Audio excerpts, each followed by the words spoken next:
TN24 TV की team आपको दिखाएगी आदिवासी दुनिया, जो नेपाल बॉर्डर से सटे लखीमपुर खीरी के चंदन चौकी पर रहते हैं।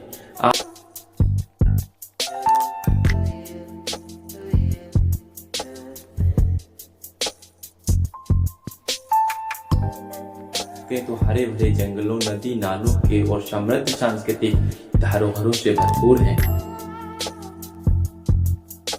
थारू आदिवासी जो इस क्षेत्र के मूल निवासी हैं, इनके जीवन में प्रकृति, परंपरा और इतिहास का गहरा जुड़ाव रहा है। हमेशा से ही आपको आदिवासी समाज इन चीजों को देखने को मिले, लेकिन इन आदिवासियों के अद्भुत जीवन, सांस्कृतिक धरोहर को तो बताएंगे, लेकिन हम आपको बताएंगे इस गांव के बारे में खास जानकारी। इस क्षेत्र के जंगल थारू आदिवासियों के जीवन का एक अटूट अंग है, जिससे या कभी भी बिछड़ना नहीं चाहते। थारू आदिवासी पारंपरिक खेती करते हैं, जिनके जीवन के लिए मुख्यतः कृषि आधारित धान, गेहूं, गन्ना आदि अन्य फसलों पर आधारित है। यहाँ की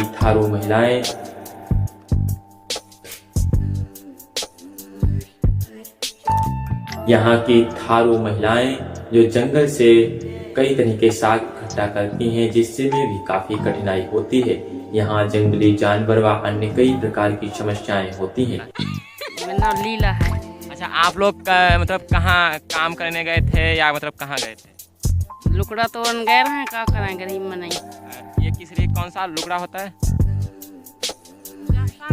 साग होता है खाने के लिए।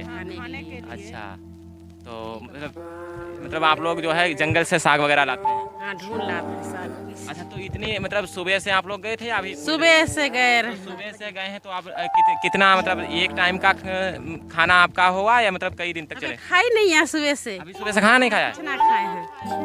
तो अब आप लोग घर पे जाएंगे तो खाना तब खाएंगे। हाँ। तो बाकी अच्छा, आप लोगों के मतलब पैसा कमाने के क्या जरिया हैं? खेती करते हैं या काम करते हैं, क्या करते हैं? पैसे है कमाते नहीं है, खेती करते हैं, खाते हैं, काटते हैं। कितनी खेती होगी? थोड़ा है, 2-2.5 बीघा। उतने में कैसे गुजारा हो रहा है?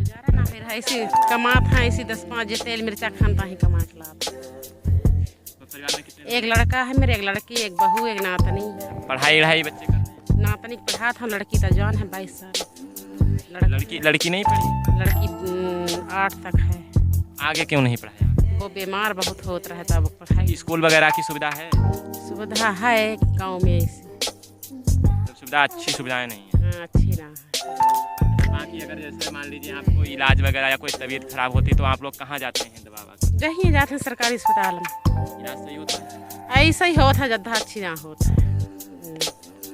बाकी आपके पास 2-2.5 बीघा ज़मीन बता रही हैं और 3-4 लोग हैं परिवार में, और सुबह से आप लोग निकले तब एक वक्त के खाने के लिए आप लोगों ने साग बना पाया, तो इतना संघर्ष कर रहे हैं। कोई मदद वगैरह, सरकार तो बहुत सारी स्कीमें चलाती है, उनका कुछ फ़ायदा मिल रहा है, नहीं मिल रहा है?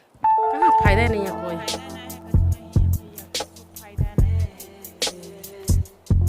बाकी सरकार तो कहती है कि हम आदिवासी थारू समुदाय के लिए बहुत कुछ कर रहे हैं आगे बढ़ाने के लिए, तो उसमें हमें लग रहा है आप लोगों को बहुत लाभ नहीं है। तो जंगल में साग आग लेने जाते हैं, कोई दिक्कत तो नहीं है? पा जाते हैं, गरिया था जे जंगल वाले में। जंगल विभाग के लोग ऐसी छुप के तोड़ लाते हैं। ये जंगल में अंदर जंगल में होता है साग? हाँ, अंदर होता है। जो कहा था है। लेकिन अब जैसे आप लोग जो मजबूरी में जाते। आप लोगों का नजदीकी शहर कौन सा पड़ता है? ग्वारी फंटा। दौर में जब सरकार दावा करती है कि उसने 78 साल 76 साल आज़ादी के बिताए, उस समय भी आज इनके हालात क्या हैं आप समझ सकते हैं। लगभग आज 1 बजे के वक्त भी ये सुबह से खाना नहीं खाए हैं, और ये लोग यहाँ की महिलाएं यह भी बताती हैं कि यह जंगल विभाग भी उन्हें काफी परेशान करता है। इन गाँव में जहाँ पर थारू आदिवासी रहते हैं, आपको उन गाँव में बिजली के खंभे तो दिखेंगे, बिजली की लाइन दिखेगी, लेकिन उन पर बिजली नहीं आती। आपको वहाँ पानी की बेहतर व्यवस्था नहीं मिलेगी, आपको कृषि के लिए बेहतर सुविधाएं नहीं मिलेंगी। आपको इन आदिवासियों के गांव में 8वीं से ज्यादा पढ़ाई करने के लिए आपको आसपास के कई किलोमीटरों तक कोई स्कूल नहीं मिलेंगे।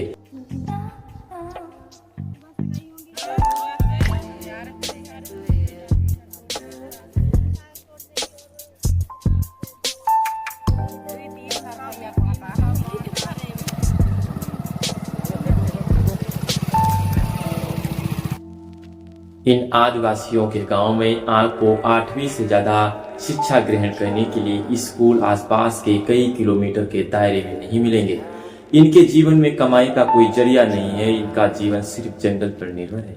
आज भी हमारे देश में SC ST कमजोर किसान, खासतौर पर आदिवासियों का हाल भी बेहाल है। यहाँ लोग बहुत मेहनत करते हैं लेकिन फिर भी इनके कुछ फायदा नहीं मिलता। उनकी एकड़ जमीन बाढ़ में चली जाती है और खड़ी फसल बर्बाद हो जाती है और इसका भी उनको कोई मुआवजा नहीं मिलता। वहाँ जिन आदिवासियों के जीवन में इस कठिनाई से गुजरता है वहीं उनके घर भी कई बार बाढ़ की वजह से ध्वस्त हो जाते हैं और इनका भी घर बनाने के लिए कोई आर्थिक पैकेज, कोई आर्थिक सहायता नहीं मिलती। यहाँ तक कि कोई नेता देखने तक नहीं आता। जिस चीज के लिए वो अपने वोट देते हैं ताकि शिक्षा, रोजगार, विकास हो, वो कभी उनके प्रदेश, उनके क्षेत्रों में जाते हैं।